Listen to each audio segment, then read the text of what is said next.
Donald Trump went and tweeted about the plight of the white farmer in South Africa because of a story that came out recently, where the government has officially begun the process of seizing farms from white landowners. The issue is about racial equality, and that's how they're framing it in South Africa, that the whites are an overwhelming minority of the country, less than 9%, I believe, yet they own 72-ish% of the land. So the government wants to redistribute the land, and there have been activists who have said that they need to seize the means of production and things to that effect. Lauren Southern did a documentary on it. But the question that everyone keeps talking about, and it seems to dominate the conversation when it's not what the president was talking about or what many conservatives are talking about, is the question of white genocide. Is there a white genocide happening in South Africa? The answer is no. And that's not, don't take my word for it. Lauren Southern did a documentary called Farmlands, where she said everything she covered does not equal genocide. But, and here's the but, if they continue down this path, it is possible. So, sure. And I think a lot of people who are, using the term white genocide are using it in a light sense where they feel like there's build-up to a potential race war or something to that effect.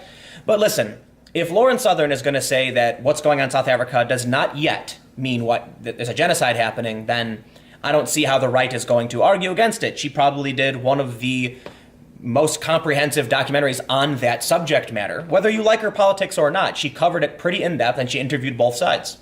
So Donald Trump tweeted this. He said, "I've asked Secretary of State, Secretary Pompeo, to closely study the South African land and farm seizures and expropriations, the large-scale killings of farmers. South African government is now seizing land from white farmers." And he tagged Tucker Carlson and Fox News. And when you go on Twitter, you're going to see a ton of people associated with the left and certain news outlets claiming it's not happening. But there's a couple things going on here. For one, they're claiming the argument is entirely about white genocide, which it's not. That is a more extreme way to frame what's going on. Are there farm attacks? Yes. Are they predominantly attacks on white people? Yes. But farmlands are also predominantly owned by white people. So it's possible that it's really just about, look, you've got people living in the middle of nowhere and crime is really, really bad in South Africa. Now, let's take a look at some of the articles. Namely, first, we have Vox.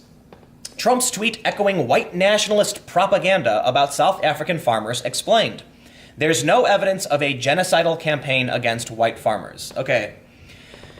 This issue is so ridiculous. I tweeted about this. I said that I think this might be the issue that shows, it's proof, that the left and the divide between the left and the right in this country cannot be mended. Because even bringing up the issue that's happening in South Africa, which doesn't have to be racial, but it is, but it doesn't have to be about like a white genocide. It's literally kind of like a socialist push to seize land in the name of equality.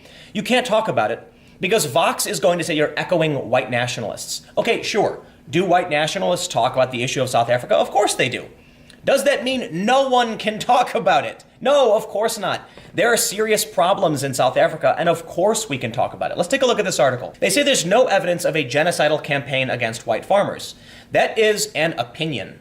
That is not fact. They're calling this an explainer. However, they've already injected a couple, opinions, to say the least. Did they need to say that Trump was echoing white nationalists? No, they could have said Trump's tweet about South African farmers. Let's start by saying right here, this sentence, totally pointless. There's no evidence of a genocidal campaign against white farmers. Also, an opinion. And this is what we're seeing from left-wing media. Let's take a look at what we actually got here. So this is a story from the Huffington Post. Malema. We have not called for the killing of white people, at least for now. This is a Huffington Post, I believe, the South African story. Julius Malema says he has not called for the murder of white people, quote, at least for now, which is to say that they may at some point.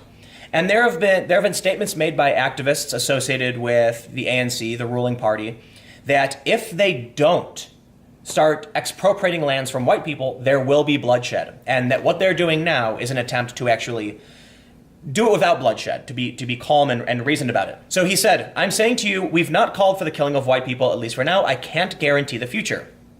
Asked by the presenter if he understood that to some this might sound like a genocidal call, Malema responded, crybabies, crybabies. I can't give you a guarantee of the future, he repeated, especially when things are going the way they are. If things are going the way they are, there will be a revolution in this country. I can tell you now, there will be an unled revolution in this country, and an unled revolution is the highest form of anarchy. This leads many people to play up the white genocide idea that they are facing this issue. And there's a group called the Sidelanders. This is all covered in Lauren Southern's documentary. And the Sidelanders are preparing for a potential race war. So now, some people might say that there is, white genocide. I talked about this on my other channel a little bit, and I said I was wrong. So I want to show you a quick clip from Lauren Southern's documentary, and I can give you her take on it as someone who is more sympathetic to the cause and actually spent time in South Africa. Does this amount to genocide? Not yet, but according to organizations like Genocide Watch, and taking into account everything I have seen and heard on the ground, South Africa is stepping closer to that reality every single day. So there's Lauren's take, that what's going on is not yet white genocide or anything like that. And I think that's actually fair of her to say, because obviously a lot of people who are associated with alt-light or even white identitarianism are going to say it is. And Lauren Southern, who is considered alt-light, saying that not yet, right, we're not there yet, is fair of her, I would argue. But let's take a look at this tweet. So this is one of the top tweets in reference to South Africa. Abby D. Phillip is a CNN White House correspondent. She said, of the tweets Trump sent last night, this one was perhaps the more revealing. A straight-from-TV defense of white farmers in South Africa over non-existent large-scale killings, a favorite talking point of white nationalists. And this, I take so much issue with this. Can we not talk about the problems of South Africa without being called white nationalists? Is it, are they going to say I'm a white nationalist simply because I'm bringing up that these things happen? And they do.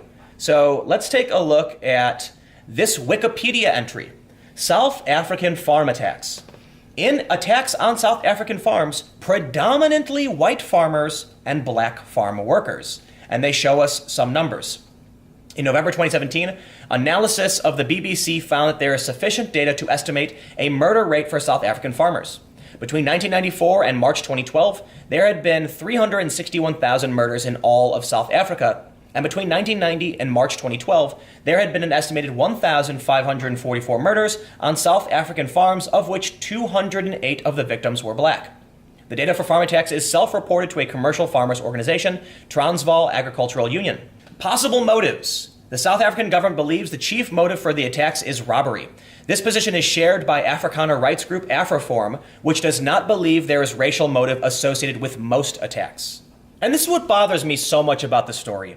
Because the left identitarians are acting like nothing is happening, in some instances actually supporting land expropriation, and the right identitarians, typically white identitarians, are acting like it is white genocide, when in reality, the attacks are happening. Most of the people attacked are white. It could just be because most landowners are white. It seems like the motivation is not racial. It is actually about just robbing people. And there's also an issue that if the government is talking about racial equality, and the need to take land from white farmers, which they are doing, and then white farmers are killed, I think this is where you're going to see people concerned about the potential for race war or genocide. This is actually happening. And it's strange to see Vox say that there's no evidence to suggest this. Well, of course there is, but that's your opinion, and that's my opinion. But when someone, a politician says they're not calling for the death, for the killing of white people yet, yeah, I think that is evidence, and that's fair to say. It'd be absurd not to. But I also want to point out, Newsweek reported on this. South African white farmers' land to be seized in controversial land redistribution claim. And Newsweek is very left-leaning, in many instances far left. So if even Newsweek is going to report this, then I'm sorry to the people who are left-wing identitarians. You're incorrect. This is happening. They are taking farms from white people, and they're trying to do it without compensation. So we have a huge problem. Now, I tweeted a joke earlier, and a bunch of Trump supporters got mad because Trump is famous for his America First rhetoric, which is a typical talking point among people associated with the Republican Party or the right. The point I'm trying to make is that there are many issues all over the world that we could be focusing on. Conservatives are very concerned about what's going on in South Africa for several reasons. For one, you have white identitarians, I'm differentiating them from conservative, who are concerned about white genocide, but you also have conservatives who are concerned about racism and when a government would seize land from people based on the color of their skin. We saw what happened in Zimbabwe. When they enacted land reforms, it disrupted the economy, people were starving, it was actually really bad. And then recently, they brought many of the white farmers back, and there were videos of people cheering. If we can't agree that there is a problem in South Africa that needs to be dealt with, we're in trouble. Many people on the right are pointing out it's a human rights issue, and it's dangerous. It's going to result in a collapse of the South African economy like we saw in Zimbabwe. Some people argue it's a different circumstance and it won't happen that way. Personally, I think the government seizing land without compensation can only lead to bad results. If we take a look at what happened in China during the Great Leap Forward in the Cultural Revolution, when they started instructing uneducated farmers to make steel, didn't work out so well. And seizing land from farmers to give to people who aren't educated isn't going to work out because people who don't know how to work a farm aren't going to be able to. There are problems. There's a terrible history of South Africa. They had a minority government. It didn't work, and that's their words, not mine. And it ended. But now we're seeing the problem of the majority oppressing a minority. And no, I'm not talking about white genocide, but having the government come and take your land away because you are a different color is not right. And it's also important to realize that some of these farms aren't long-standing inheritances. Some people actually bought the farms. And what, are we going to look back in history to see who they bought them from? How did they come to own the land in the first place? And then if someone bought a farm, taking that farm away from them simply because they bought it from somebody else, because somebody else got it from somebody else in the past, it's all a very confusing and complicated issue that won't stop. It will never stop. And this is the problem, in my opinion, with identitarianism. Now, people who are white identitarians like the cause because they say, look, white people are under attack. And the left identitarians like the cause because they're saying, haha, look who's fighting back. In my opinion, you're just going to target someone based on their race and not actually deal with the underlying issues of education and poverty. And that, to me, is the biggest problem. But let me know what you think in the comments below. We'll keep the conversation going. Obviously, I can't go through every single aspect about what's going on in South Africa, not in a short video like this. You'd have to do an hour-and-a-half long documentary, perhaps something like Lauren Southern made. As for her documentary, what I will say is that I find it to be hyper-partisan, but I don't think she's lying or wrong. I just think that after you watch her documentary, you do need to read and watch more. Because even to her detriment, she can do the best job in the world trying to cover what she thinks is important, but she can't cover everything. So ultimately, I think the Farmlands documentary she did a good job. I mean, look, like I said, at the end, she says it's not white genocide. You know, it doesn't amount to that. And there are issues involved, and personally, I disagree with a lot of Lauren's politics, and that's fine. I think you should take a look at her documentary, but you should also take a look at other sources and try and find the truth that may be closer to the middle. Personally, if you've got one side claiming there's a white genocide and one side claiming it's a lie, and Lauren saying, no, there's no white genocide, but we should look at it, I think she's being pretty fair about it. But it doesn't mean she's got the entire story. So, you know, that's all I can say. I don't want to act like you're going to learn the history of South Africa from her documentary, but I don't want to say don't watch it because I think she did a pretty good job. But comment below and let me know what you think about the issue of South Africa, and we will keep the conversation going. You can follow me on Twitter at Timcast, new videos every day on this channel at 4 p.m., and I'll have new videos up on my second channel, Timcast News, at 6 p.m. So thanks for hanging out, and I will see you all then.